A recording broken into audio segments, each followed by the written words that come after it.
My decision to skip the inauguration, what people don't realize, or my decision to tell my team, I don't even want to have a dress ready. Yeah. Right? Because it's so easy to just say, let me do the right thing. Even though the right thing to do is to say yeah, but you still say no because that's how you feel. Oh, you lead me to paradise.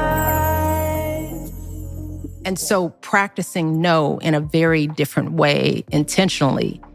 But then this is what makes it hard because, my decision to skip the inauguration, what people don't realize, or my decision to make choices at the beginning of this year that suited me were met with such ridicule and criticism. Like people couldn't believe that I was saying no for any other reason, that they had to assume that my marriage was falling apart. Right. Mm-hmm.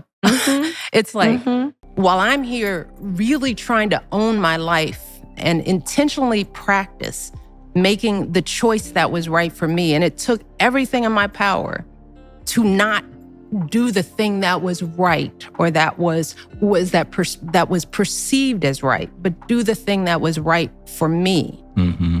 That was a hard thing for me to do. Mm-hmm. I had to basically trick myself out of it, and it started with not having anything to wear. I mean, I had affirmatively, because I'm always prepared for any funeral, anything. I walk around with the right dress. I travel with clothes just in case something pops off. Mm-hmm. So I was like, if I'm not going to do this thing, I got to tell my team, I don't even want to have a dress ready. Yeah. Right? Because it's so easy to just say, let me do the right thing. But then you become a shock absorber. Yeah. And that's what women are. Yeah. Yo, it's your boy Schoolie. Welcome back to another episode of NBA's TV, Not You Born Hustle TV. And today we got Michelle Obama on the roster, man. Her and Taraji P Henson talking about saying no, even though the right thing to do is to say yeah, but you still say no because that's how you feel. How y'all feel about that? Me personally, I was really concerned for Michelle Obama and Obama because I'm like, damn, is they all right? While she taking it personal, he sitting at the funeral, he can't with Donald Trump. Me personally, I know how black women think. They take stuff personal. So all the stuff Trump was saying about their family and, just really doing the job, what I call it, she took it personal versus her husband. He got to kind of roll with the punches. And even if he don't like the dude, it's in the game. This is tradition. And me personally, I feel like she's supposed to be there. So what's she going to do when the next president dies? She ain't going to go. You know what I mean? She knew her husband was going to be the president. So I think it's a part of the job. And sometimes, even when we don't want to go to work, we got to go to work, right? But let's keep watching the video. Let me know what y'all think in the comments. Let's go. That's exhausting. And it's not healthy. Yeah. It is not healthy. Mm-hmm. You've had to be shock absorbers for your husband, for your children, for your mom, for your family, your loved ones, because of where you were sitting in the public eye. Mm-hmm. That's not fair to you. When do you ever get to live for you? Mm-hmm. I applaud you. I'm happy that you are taking care of yourself in the way that you need to. Yeah. I've been talking to Misha about this, and opting out might be that's a great prognosis or a great suggestion or strategy for folks who are feeling the way Yeah. See, I feel like they kind of mix and screw her words. You can't just opt out of being the president's wife. Because guess what? He's going to forever be the president until his days are over, right? All the way from him living when he took his first sworn in and he became Barack Obama, he's going to be that same president. He's going to have Secret Service. He's going to have a level of security. He's going to have to go to the funerals, the inauguration, things like that. You can't just opt out of this. This is not just a regular job. You can just be like, hey, you know what? I don't want none of this no more. I'm opting out. I quit. Like, it don't work like that. At least what I know, it don't work like that. I really don't like the advice that they giving her. And honestly, I don't really like the podcast. Like, I see she had a couple guests. I seen the Tracy Ross, whatever. But I really don't like Michelle Obama doing podcasts because me personally, I hold her to a different type of superior, like a different type of level of like secret. You know, I rather guess things about her and Obama and things like that than I actually see them put it on Front Street. But some people like it, some people don't. But me personally, I don't think that people like they not regular to me. It's crazy, but let's keep watching the video. Because you can't keep pushing through. That's detrimental. That could end very bad. Because you're not paying attention. I mean, I had a girlfriend one time. She was taking on so much. She didn't even realize she spilled hot grease on her chest. Wow. She just disfigured her entire chest doing too much. I mean, physically, it's impossible. You have to stop and go, whoa, what's happening with me? You know, I have to check out. I'm sorry, everyone. I have to check out for my own safety and sanity. Yeah. And I get that. We should be able to check out. But you can't just check out when you the president wife, man.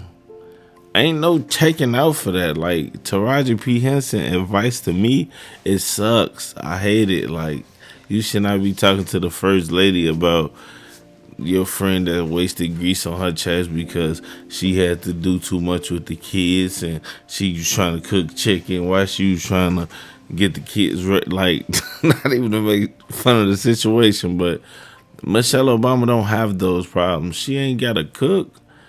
She ain't got to mess with no grease. I'm pretty sure they got a chef. And I know that's not just the only thing that causes stress. It's a lot of stuff that causes stress. But that comparison, whatever, let's go. Yeah. And it's a hard thing to do, but you must. You must. I don't know if that's sending the kids away for summer. I used to get on my mom because that last day of school, my bag was in the trunk and she was driving me down south. Right. And now you understand. I totally get it. I understand that woman needed a break. And I was a lot as a kid. I was very rambunctious, probably undiagnosed ADHD, but here we are.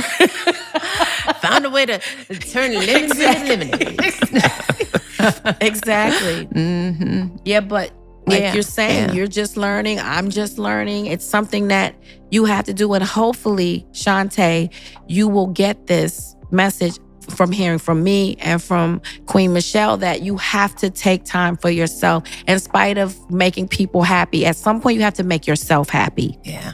Yeah. It's that simple. And one of the ways I started thinking about this, you know, because this is the habit. It's like maybe I'm still working on being able to do things just solely for myself and being okay with that. I'm still working on it. Yeah. Through therapy and conversations like this and talking to my friends. But I'm still thinking about the example I'm setting for my daughters. Right. So I am trying now that they are 23 and 26 to talk to them about my menopause brain. I'm like, how old are they? Is what he's referring to. I want them to start practicing now the art of saying no. Yes. Because I see it in them, you know, pleasing, excelling, not wanting to take anything for granted, always showing gratitude, right? Feeling like they're enough right now, right? It's a practice. It is. Right? It's a muscle that you have to build because if you don't constantly build it, you don't develop it. And I think we suffered because it's almost like we started training late in life to build that muscle, right? I am just now starting to build it, right? Yep. I want our daughters. I want the young women out there. And I know we're talking about women of color, but we're talking about women and we're talking about all people who take on too much. I mean, we can identify and relate to our why as Black women, but I don't presume that other people aren't dealing with these same struggles. Oh, absolutely. Right? So I want my girls to start practicing different strategies for saying no, right? I don't want them to, Because if I'm showing up at this stage in my life and they are seeing me still wonder whether I deserve to say no, what does that teach them if I, after all that I've done in this world, if I'm still showing them that I still have to show people that I love my country, that I'm doing the right thing, that I'm always going high all the time, even in the face of a lot of hypocrisy and contradiction, right? All I'm doing is keeping that crazy bar that our mothers and grandmothers set for us. So I'm trying to teach them, just like, Shantae, you got to start practicing your nose so you build that muscle. The sooner the better. The sooner the better. And yeah, you got to practice the nose. You have to practice the nose. No, on some real shit though. I definitely understand what she's saying, but I just don't like the way it's coming out with that situation at hand, because that's one of them type of situations where things are put in place for a reason and becomes a tradition, and you just say no. Like, well, I understand what she's saying, but me personally, I feel like she should have went to the funeral, and also she should have went to the inauguration. Her husband shouldn't have to stand up there by himself while everybody else with their wife and be the only one to represent their legacy, which he built. You know what I mean? I just feel like it came off a little ungrateful. Even though she didn't want to go, she could have still stood there and had a smile on her face like she did plenty other years. So this, I'm just going to say no. It comes out to me as rebelliousness. And I don't know. I'm really praying for the Obamas, man. I know Barack's sick of this shit. He probably lost his top. I would love to be a fly on the wall when she told him that she wasn't going to the inauguration or Jimmy Carter funeral. Man, I know he lost his top, man. I know he had to go and smoke him a square or something, because it's like, to me, it's embarrassing. You got to sit here and what, because you don't want to be next to Trump? This man kikiing with Donald Trump. They laughing like a motherfucker. He was just talking hella shit on the campaign for Kamala. And soon he sat right next to him, they joking and talking shit. It's the job, sometimes we just gotta do what we gotta do just to get the job done, baby. But it's your boy Schoolie. If y'all made it this far in the video, like, share, subscribe. Matter of fact, you ain't even gotta like and share, just subscribe if you like more content like this. You a hustler, I'm a hustler too. We meet again, my friend. I'm out. Everybody need a bag, gotta point they fingers at. Lately I've been saying hurtful shit, wish I could take it back. I've been riding with my click clack, ain't tryna chit chat. Fuck around and get up with your first, don't want no get back. I told Bo the other day, I can't do nothing for nothing. He say I'm stuck in my ways, but I might be on to something. This my time, I'm